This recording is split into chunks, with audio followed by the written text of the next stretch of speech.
Hello, everyone. I'm so excited to welcome Bill Ferro, and he is the author of The Other Side of Yesterday. Bill, can you share with us a little bit about your book? Yes, my book suggests that we haven't been contacted by other alien species because we've yet to become an object of interest to them.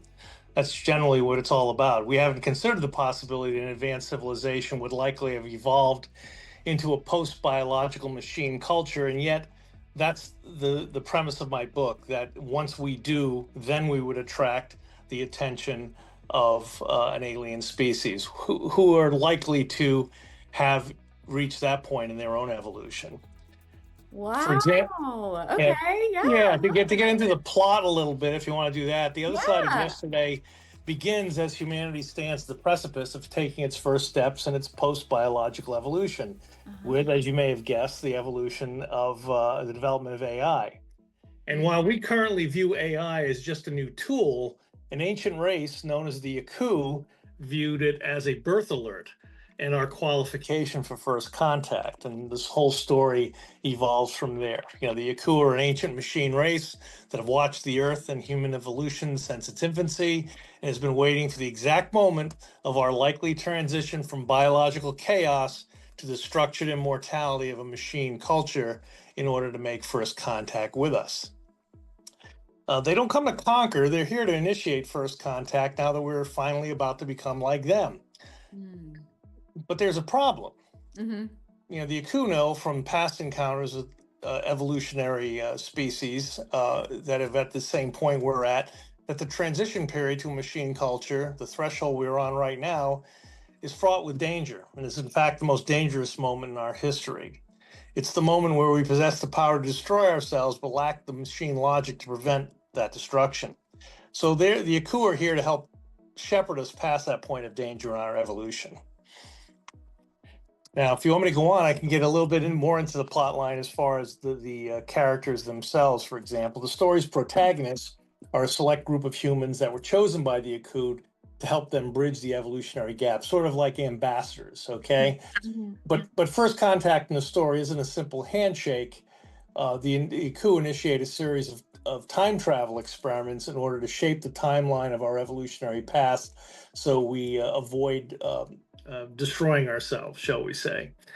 Wow. Yeah. So it's in other words, the whole evolution is a process that must be managed to direct human evolution in the direction it needs to go to survive its post-biological evolution. And when you think of what we're talking about, you can understand some of the difficulties. For example, right now we've developed AI to the point where we're wondering if we're about to create self-aware machines. Let's say we get Yeah. past that point in time and we do have self-aware machines. What kinds of rights would we extend to those self-aware machines? Or Mm. would they be our slaves? Okay. Mm. And once we evolve to that step, won't we then start to think about, gee, what would it take to transfer our own consciousness into a machine body to achieve Wow. a certain degree of immortality? Now, the book goes into a whole series of speculations regarding the difficulty of interstellar travel and how it's likely that interstellar travel is reserved for species who have evolved to be a machine culture, who would be indifferent to the time it takes to travel between the stars. You Ooh. know, Oh which is my gosh. yeah, which is another interesting theory too. In one of my interviews with one of my editors, Hmm. they asked me, well, how far are the stars, and how difficult is it to imagine traveling from the stars, and Yeah. why can't an organic being aspire to interstellar space travel? Like Star Trek with warp drive and all that, and all those Hmm. sorts of things. I'll just give you a few simple illustrations, okay? A few examples from science. The, Uh-huh. the Parker Solar Probe that we've developed, which is circling the sun right now as we speak, has, after a number of gravity assists from Venus and the sun and the Earth, achieved a top speed of 475,000 miles an hour. Wow. What's that translate to? Well, from Earth to the moon in about 30 minutes, okay, at that Okay. speed. To get to Mars, about 3.5 days. Okay. Care to guess how long it would take to get to the nearest star? Oh my gosh, I don't Seven know. thousand 7,000 years at that speed. Okay. Wow. Which means that if a vessel had left the Earth, at that speed, back when the Egyptians were building the pyramids, they would still have 2,000 years more to go in their journey for a one-way trip to the nearest star. Oh my gosh. So you see Wow. the limitations of organic beings making interstellar space travel. Yes. Yes. Wow. And That's that's the fascinating. theory. That's what the theory of my machine culture thing, where the protagonists in my story, once they've evolved into machine beings to travel to the nearest star, doesn't really matter. They just shut themselves off until they get there, and the time that passes Okay. doesn't really matter. So that's one of the more interesting aspects of the book.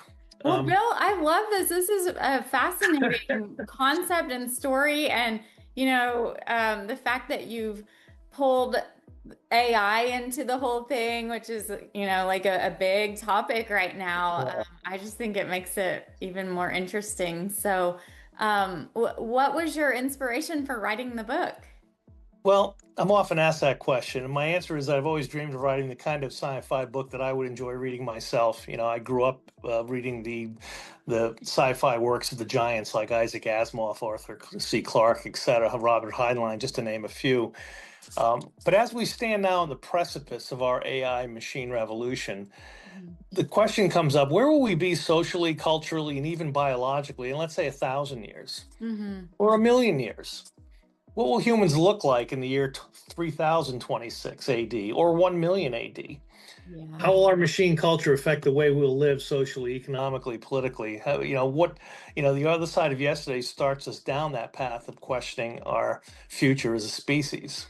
And Ah. my story doesn't end there. I'm actually in the process of writing a sequel to the other side of yesterday, which unfortunately I haven't yet been able to develop a title for. I've got it down to three possibilities, but I haven't really Uh-huh. Uh-huh. haven't really picked it yet. I guess I'll finish the book before I do that. But in the sequel, we jump 10,000 years into our future, and our protagonists are no longer the frightened biological beings we once knew in the first story. Uh-huh. They've reconciled their post-biological existence by this time, and in our sequel, the evolutionary cycle now comes full circle. The Aku come back to visit them and work with them. But this time, humans aren't the ones being rescued. They're the ones that are being sent to save another species, where humanity in the sequel will become the progenitor of first contact with a new race of machine evolution. You know, Oh, so so it's kind of cool. like, the I turn it about on end. It's like instead of humans being the ones contacting, now we're doing the contacting. Yeah, I So like that. uh, Okay, this sounds so good. So Bill, is there anything else you can share with us about the book, messages within the book, or even anything else about yourself? Um, well, like I said, I am a science fiction aficionado, shall we say? Uh-huh. And I'd just like to end with a quote from Arthur C. Clarke that stuck with me Yeah, since sure. since I was a teenager, and that is there are two possibilities: either we're alone in the universe or we're not, and both are equally frightening possibilities. Yeah. Yes, it's true.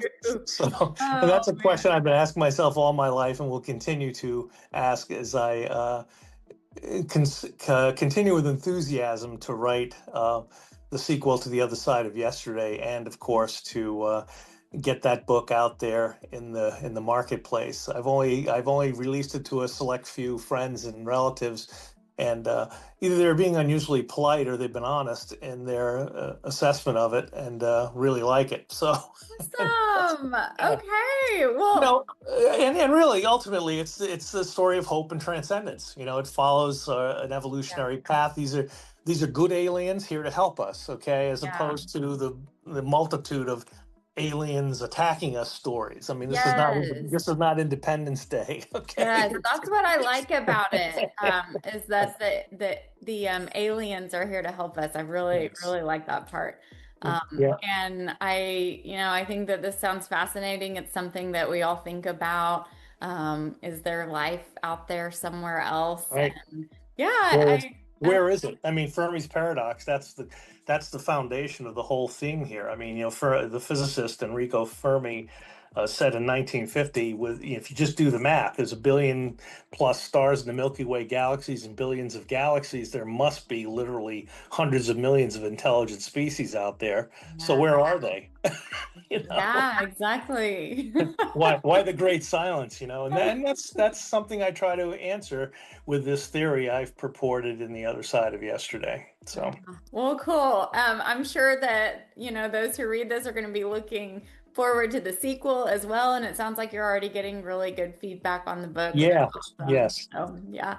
Well, Bill, thank you so much. For anybody who's interested in picking up a copy of this book. Again, it's Bill Farrow, and the title is The Other Side of Yes, Yesterday. it's out there already on Amazon, Barnes and Noble, and iTunes, and Awesome. Google Play. So it's available.